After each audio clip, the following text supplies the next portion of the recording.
डोंबिवली पूर्वेला school bus व दुचाकी पार्किंगमुळे विद्यार्थ्यांचा जीव धोक्यात।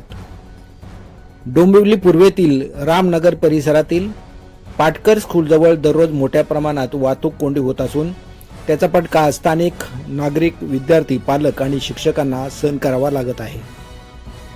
शाळेच्या मुख्य प्रवेशद्वारासमोर दोन्ही बाजूला स्कूल बस आणि दुचाकीचे पार्किंग केल्यामुळे रस्ता अरुंद झाला आहे। त्यामुळे वाहनांचा ये-जा करण्यास अडथळे निर्माण होत असून वाहतूक विस्कळीत होत आहे। विशेषतः शाळा सुटल्यानंतर प्रवेशद्वारातून बाहेर पडणाऱ्या विद्यार्थ्यांना रस्त्यावरून येणारी वाहने स्पष्टपणे दिसत नसल्याने अपघाताची शक्यता वाढली आहे। या गंभीर परिस्थितीमुळे पालक आणि विद्यार्थ्यांमध्ये भीतीचे वातावरण निर्माण झाले असून प्रशासनाविरोधात नाराजी व्यक्त केली जात आहे।